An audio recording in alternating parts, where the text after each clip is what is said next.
I just got laid off about 2 hours ago. I think I'm still shocked. Like, I just can't believe that it happened. There were absolutely no signs from the company that it was gonna happen. 9:30, I got a Teams message from my boss asking if I was free, which definitely was kind of weird, but I thought that he wanted to talk about something that we had discussed yesterday. So I was like, yeah, of course I'm free. What's up? And then they dialed me into a video call where my boss was sitting in the office in a conference room with this lady from legal. And they just basically told me I was being let go. And it was super formal, super sterile, which, like, this is why I always say, like, don't give your everything to a company, because when it comes to laying people off, they just fire you like that. I was like pretty shocked, and I kind of got teary-eyed, like borderline was gonna start crying, and I like held it together, and I basically told myself, like, this is my last time where I'm gonna see my boss and be able to ask him any questions and get closure. So I was like, no, I need to like ask him any questions I have. So I basically asked, like, is this a performance thing? Like, I was doing international marketing for them. Like, is international just drying up and that's not going to be a priority anymore?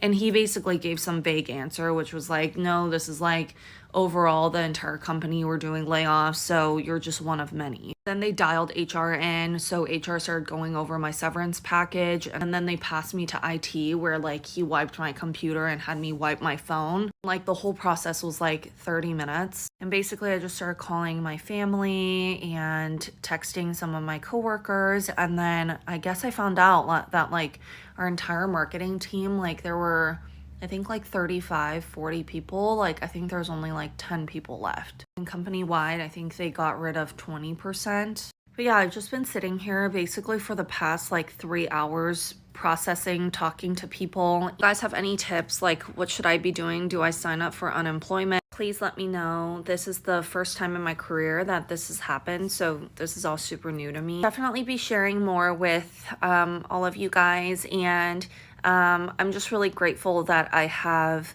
you know, all of your guys' support, and I'm excited to share this next part of my journey with you. And I'm re-recruiting and seeing how that goes. So definitely follow if you want to see this next part of my journey, and I love you guys so much. I've actually had quite a few people ask me how my job search has been going. If you are unaware, I was laid off from my full-time job exactly a month ago, and I posted a video about it. It went viral and whatever, but I've had people ask me how my job search is going.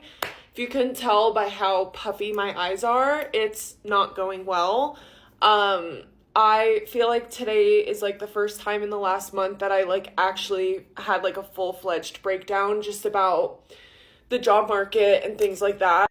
It's really hard when like you go through an interview process somewhere and you are really hopeful about a job and then you don't get the job. And the job market is so tough because jobs want like 3 to 4 years of experience, and most people like don't have that. Like, I've just kind of come to the realization I have so much shit coming up this year between weddings, trips, my wedding, my honeymoon.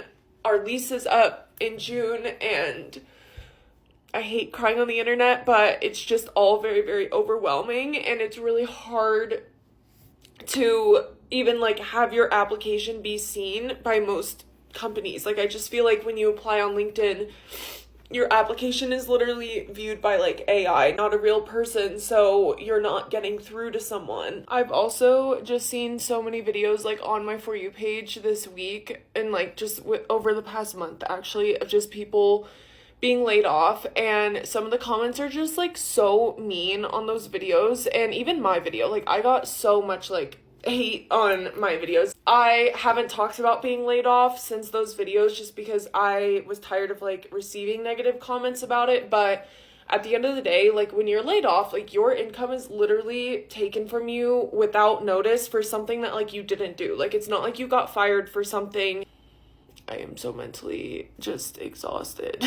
This is part 2 of how layoff decisions are made using an external consultant. So after we get all of the org chart and headcount data and feed it into the system, we then compare to industry averages or peers. So we're looking at the span of control, revenue per employee per the function, or cost per employee per the function, etc. At the same time, we'll also be meeting with the leaders of different functions in order to understand the nature of their function as well as team structure, because this is going to drive our benchmarking with the industry average and peers to see how many people should be in that function, how much we should be paying them, and whether the function itself is effective or not.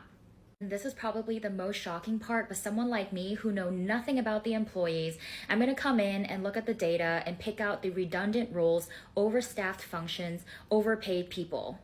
As external consultants, we pay particular attention to the levels of reporting as well as the individual contributors. We then give all of our suggestions on who to cut to management. I'm almost done. Follow for part 3. Mass General Brigham has laid off hundreds of employees with a second wave of layoffs expected any day now. And this is super important because they're not only the state's largest healthcare system, but also the state's largest employer. Hi, I'm Penny Commit. Here's the Boston Tea. It's Tuesday, February 11th. So this all comes after the hospital system announced a budget shortfall of $250 million.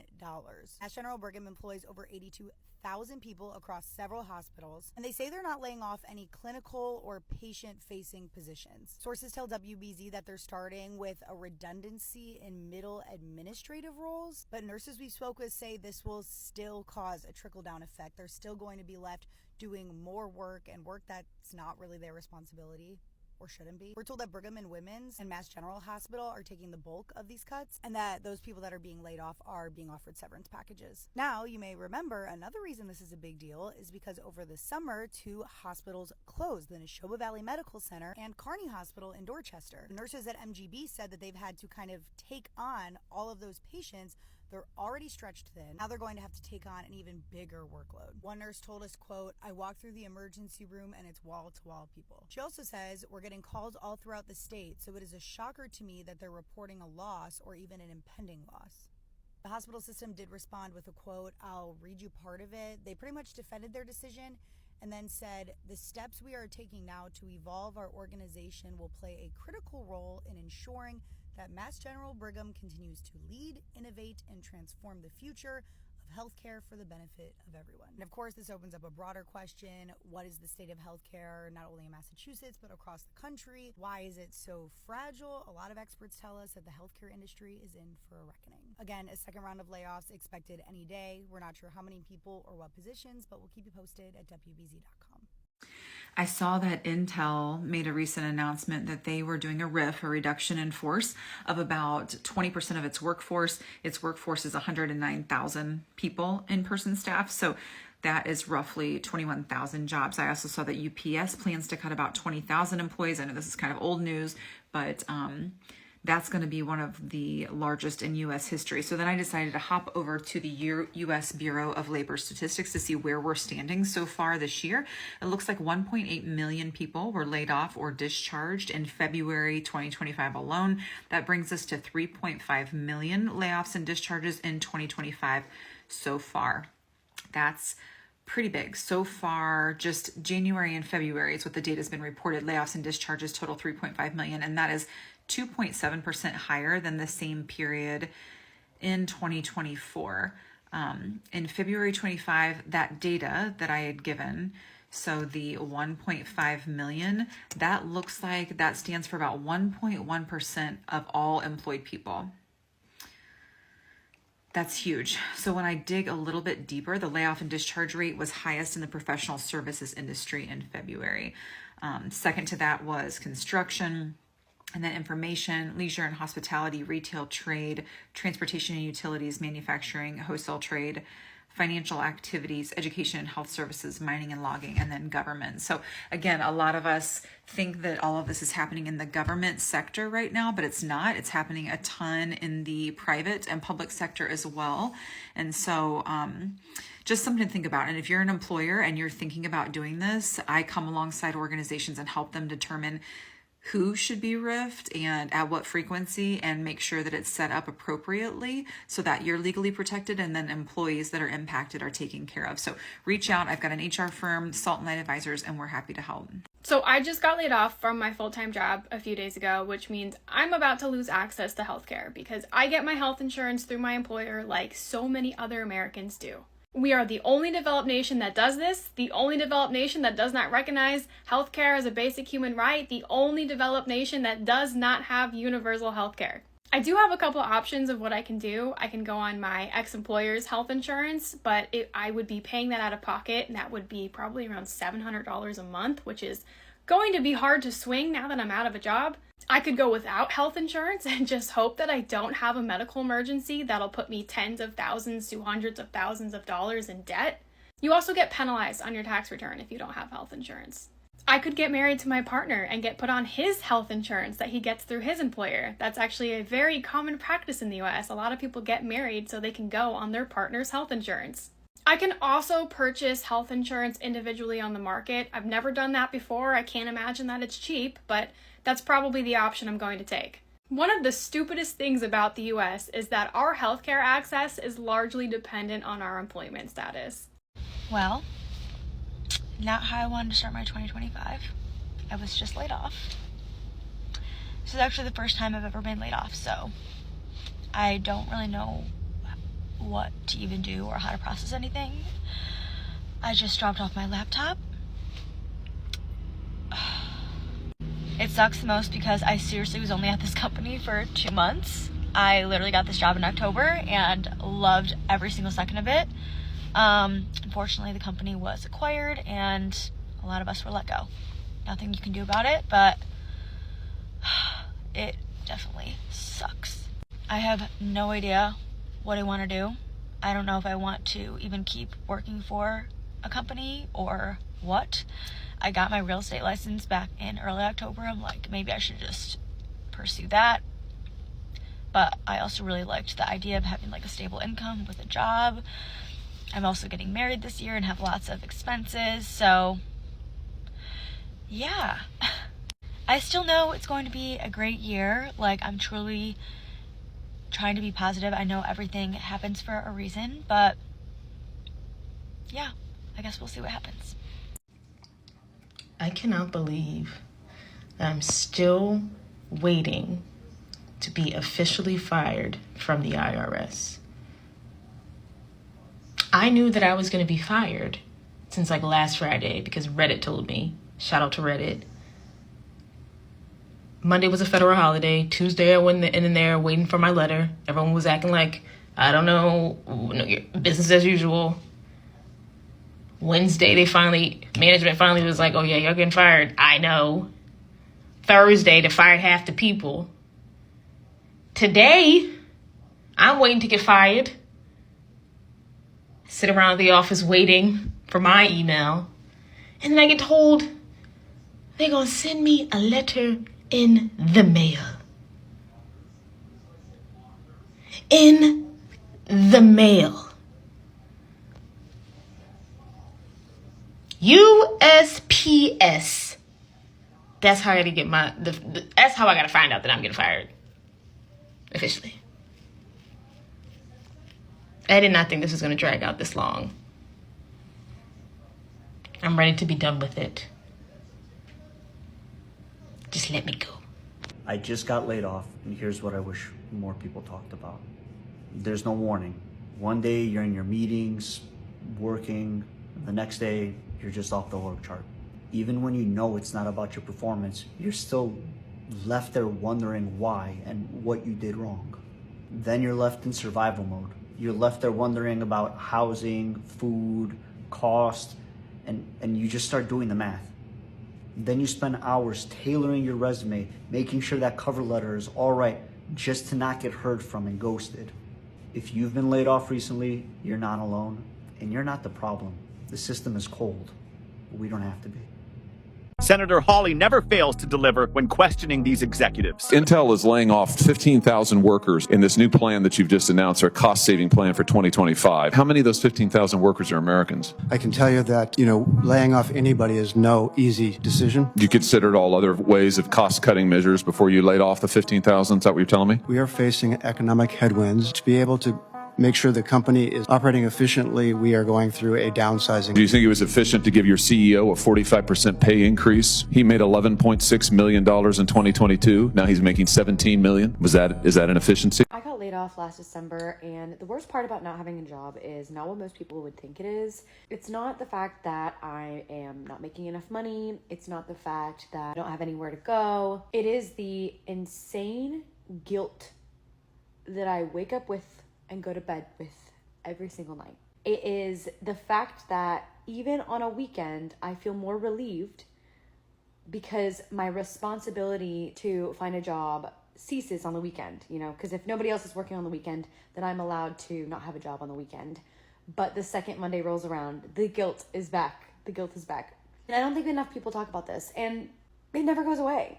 And it feels fully like it's your fault, no matter how many times you're applying for jobs, no matter how qualified you are for what you're applying for. Just guilt. I just feel insanely guilty, like I have done something wrong or am doing something wrong. So you can't even enjoy your days off. And I think that just says a lot about our society and the value that we place on working. And don't get me wrong, like I still have side hustles and stuff, right? But it's that guilt of not having that 9 to 5 structure. It's the same way I would feel if I had a part-time job right now with a degree. It's just guilt. It's sick. It's sick, and I wish I could unlearn it. I wish I could not know what it's felt. I've worked every single day since I was like 16 years old. So not having a job feels like I'm letting someone down because of the guilt. And I'm going crazy a little bit, I think. So let me know if you have any recommendations. This is Darcy's Guide to Getting Laid Off. So yesterday I got laid off from my corporate job that I've only been in for 4 months. So that sucks, but it's okay because I wasn't super attached to it anyway. The reason that they gave for doing layoffs was cost cutting across the country. It's the second week of the year, and they're already doing layoffs. Like, this is gonna hit the news soon. Anyway, my layoff story goes a little something like this. Yesterday, Monday, January 9th at 9:30 a.m., I get a meeting invite from my direct supervisor. On it is my office manager and the regional vice president and some rando from HR. So I'm like, why would some rando from HR be on this meeting? Am I about to get fired? Viewer, I'm about to get fired. So they're on the call, cost cutting, whatever. Today is your last day with the company. Here's a reenactment of what I did.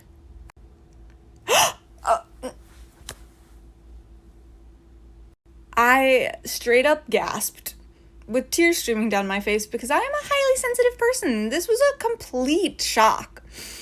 So, luckily, my friends were in the office. Once we get off that call, we proceed to go to a bar. Shout out to the Albert, because when I said I just got laid off, the bartender brought me a free Jell-O shot, which I learned later they make with Everclear. I go back to the office, I pack up my desk, I hand over my keys to the assistant manager, who gives me a hug, which makes me cry again because he's not a hugger, so it was quite odd.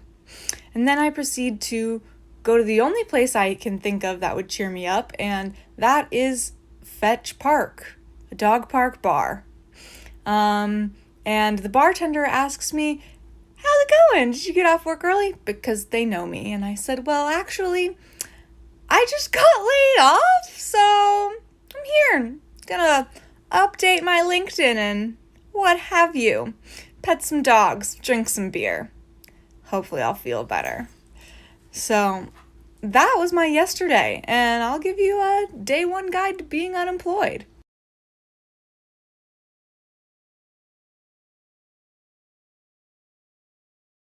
There's a whole bunch of schools in New York City, for example, lots of high schools are going to lose between $2 and $3 million in one semester. They're not going to be able to make that up. What may be the beginning of the end of the Department of Education. Its Washington headquarters and regional offices closed today after Secretary McMahon announced plans to lay off nearly half of the workforce. Taking away education, the president never said that. He's taken the bureaucracy out of education so that more money flows to the states. It's already one of the smallest federal agencies. To reduce the size by a half it's very hard to imagine this won't affect sort of basic functions and services. 95% of New York City public school funding comes from state and local funding. However, that 5% of federal funding is equal to $2.2 billion. So the only way you make that up is through higher property taxes or through higher income taxes. So it's robbing Peter to pay Paul, or frankly, robbing Peter to pay Elon. This is no way to run a business. It's definitely no way to run the United States of America. Pathetic.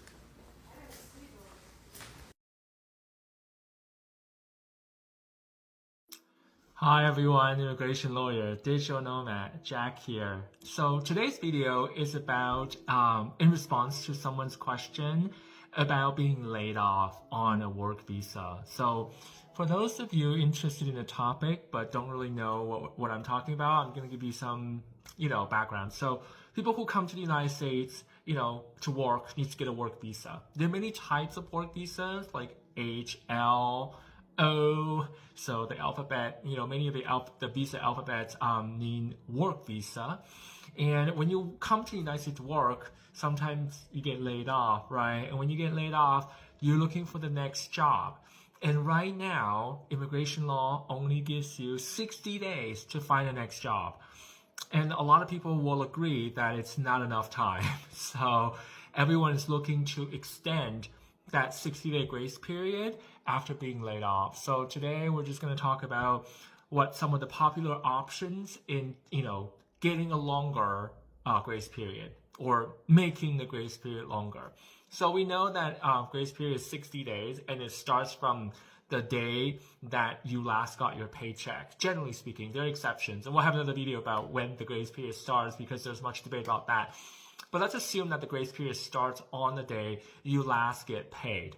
So from that day on, you have 60-day grace period, and then your status comes to an end. The work visa status comes to an end. So you're going to have to think about changing that status to something else if you want to stay in the United States to apply for the next work visa.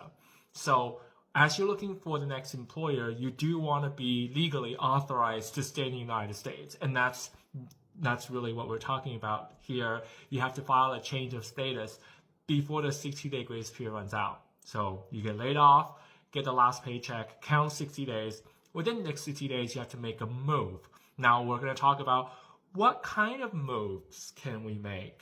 So there are several options.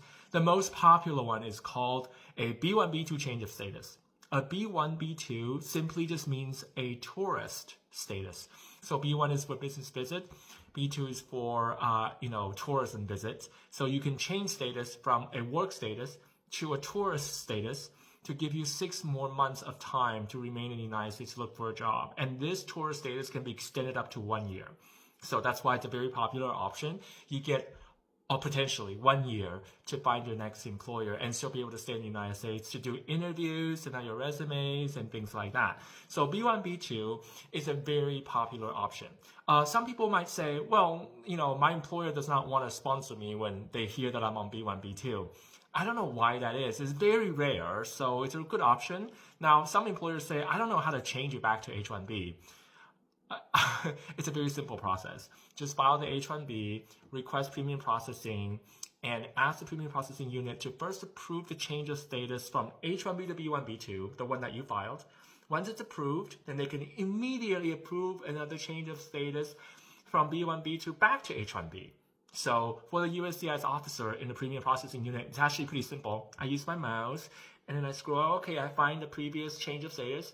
I looked at it, I go, this is approvable. I approve that. And then immediately I come back to work for the change of status approval back to H1B. So it's definitely doable to change back from B1, B2 to H1B. Now, this is more of only a concern if your B1, B2 is pending when you get a next employer.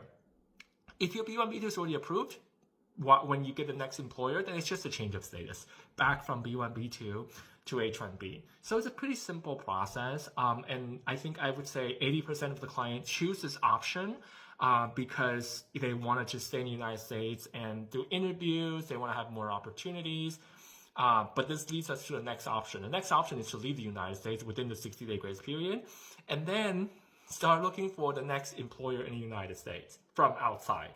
And you could, as you could see, it might be more difficult because you are not physically present in the United States to be able to do interviews and things like that. And a lot of more employers are less likely to hire someone remotely. I don't have this problem because I'm a digital nomad, so it would be easy for me to find a job in the United States, even if I'm not physically present in the U.S. Because as a lawyer, I don't think that they're going to care if I am in the U.S. for interviews or if I do the interview via Zoom call or like a conference call. But each industry is different. So if your industry requires you to be physically present in the United States to look for a job, then you probably want this option to be able to file a change of status and stay in the U.S. Now, there are other statuses you can change to, like F1 student, but only if you want to study. If you're not going to finish your program or you don't intend on finishing the program, don't change to F1 because later on they might question your intent, and a lot of people change to Day 1 CPT schools, which might be a problem in the future. So be careful about that too. And then you can also change to a dependent status if your spouse is in the United States and then your spouse has independent immigration status in the US. So that's another option as well. So as you can see, all the options involve applying for change of status in the United States, and it has to be done within 60-day grace period. And there are a lot of technicalities that you need to watch out for, and we're not going to be able to go into that today, but just make sure you count the days and don't give yourself some time to file the application. You could do it online, you could do it by paper. If you do it by paper, make sure you give yourself 5 days because mailing takes time and delivery can be problematic because USCIS nowadays have various issues with their mailbox. A lot of times it doesn't get delivered the day you want it to be delivered, and then it takes 3 to 5 more days before it gets delivered. So probably better to file it online. So this is the option if you get laid off to request a change of status so that you have more time to do interviews and send out your resume in the United States. If you have any questions about this option or if you're thinking about other options, leave me a comment or you can send me a message on the direct message and I'll be more than happy to take your question. Thank you. Good luck, everyone.